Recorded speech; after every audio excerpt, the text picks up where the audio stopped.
and gentlemen, may I have your attention, please?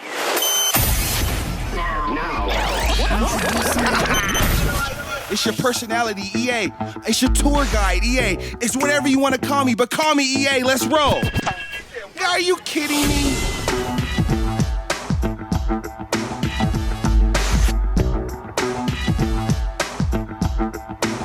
Analyze this topic at gmail.com. People, I came here and I saw, and I had to sit down with my guy, man. I met this gentleman, Mr. Micah, Mr. Dr. Micah. This gentleman is a doctor. This brother is a doctor, people. I found him at Shark Tank, man. It was crazy. We sitting here, we came here to pitch.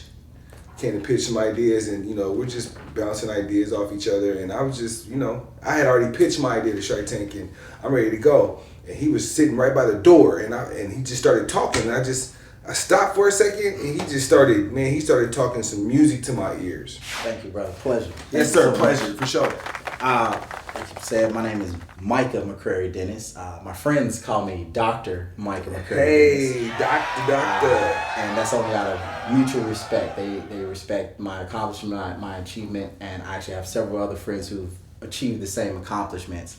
And we respect each other equally. I'm developing a technology company. It is called Mentorchip, Pitfalls and Bridges. Okay. We're developing a mobile app that allows students to pair with mentors for the purpose of receiving scholarships. But scholarships are going to be given by the mentors for the students just doing what they are supposed to do, being good students. Ever since I was about 10 years old, I knew that I wanted to be able to achieve a higher education. Mm-hmm. And coming from a single parent household, lower income, right? Underserved, disenfranchised community of such, I knew that securing funding for my own education was going to be a difficult, if not insurmountable task. Mm-hmm. But I knew it could be done. And so when I was in high school, I was pursuing all types of avenues to make sure I had a good foothold in my academics, in my merit. Man, you are a blessing to our culture. I mean, for you to land in Oregon out of all places, you know what I mean? Like, what brought you to the great Northwest? God. That's the only way I can describe it. Hello. I love it. So you're a spiritual man. I am definitely a spiritual man. Hello. Who you teaming up with right now? Who you got in your corner with you right now? Is it just you? Are you banging by yourself, or what's going on? Our mentorship company is fortunate enough to have a lot of supporters, and most of them are my personal friends, alumni, and colleagues from school. Mm-hmm. And most of them basically have taken on advisory roles in the company. Okay. Such that I can always just call them, listen, I've created this PowerPoint, I've created this Word document, this one page, whatever. Let me know what you guys think. Mark it up, edit it, change out, take out words, however you feel.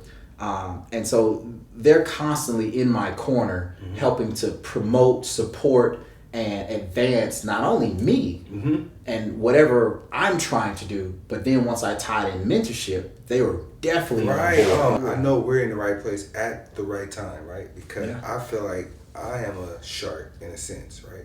I know some people that know some people, and all I'm about is furthering the culture, bro. So it's like, I love the idea. Mentorship is providing a platform for, younger generation that's coming behind us, an opportunity to better themselves, to look forward to bettering themselves, and having somebody like us, our age, your age, giving back and actually bridging the gap. I mean, you know how lost? That's a broken. As far as our generational curse, that's a broken. And anything I can do to support your efforts, I'm willing to do that. So I want to sit down with you, bro. We're gonna sit down. We're gonna have lunch. We're gonna meet at the open house. Yes. You know what I'm saying? This is home.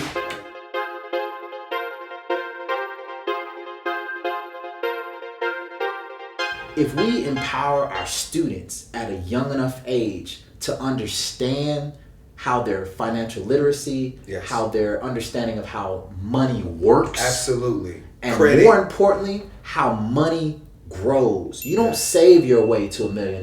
Yes. You grow your way. And the only way to grow money is if it's accruing interest. And so at Mentorship, Pitfalls and Bridges, we're trying to create bridges where mentors can come back to that student and create a scholarship where they don't have to take out these credit cards. They can create a scholarship that says, listen, I was where you are. Mm-hmm. I was you. Mm-hmm. I did that. I got that Macy's, that JCPenney, that Foot Locker credit card. And then somehow 5 years later, I never really fully got to pay it off, but the interest had gotten all the way up to thousands of dollars. That's bananas.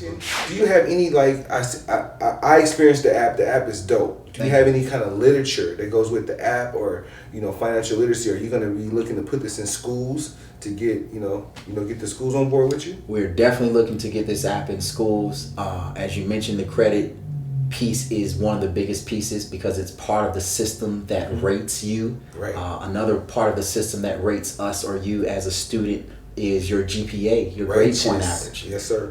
And so similarly, we don't know how to manage our credit and have financial literacy. There are students who don't know how to calculate their GPA so that they can better manage how to prioritize their time when focusing on their studies. So our app is going to have a GPA calculator in it such that it will allow each student to input their grades and track real time where your GPA is per class, per course.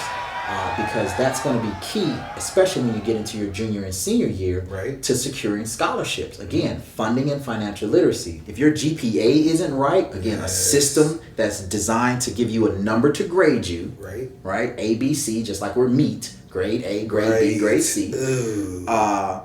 Once they give you that number, then they say, okay, take this number because this is essentially your intelligence level. Then apply for whatever free monies you think you can get. If you got a 4.0, you might have a good chance of getting scholarships. If you have a 2.0, you probably don't have very good chance of getting those scholarships. And in mentorship, we're embodying the same premise, except the mentors create the topics, so it becomes community focused.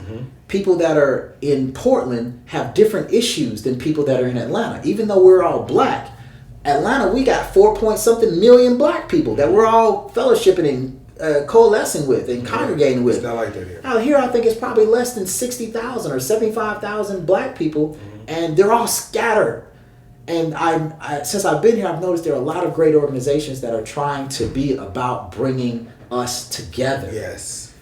There's also organizations about bringing understanding and literacies to certain communities. Yes. But again, Portland's communities, even here in Northeast Alberta and Martin Luther King, there's an issue that's happening somewhere right here on this block of this community that only these mentors and these students know about. If you don't have somebody to connect with you on those levels who've been where you are, nobody's going to want to award you money just because you maybe claim you've been struggling. Man, but to somebody who says, so powerful, bro. To me, you have so many extensions of what you're doing that it needs to be like put on a platform, right?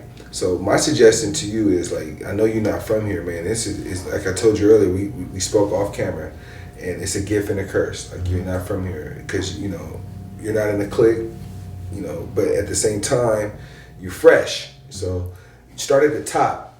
Analyze this topic at gmail.com. Until next time, take care of yourself and each other. Let's go, people.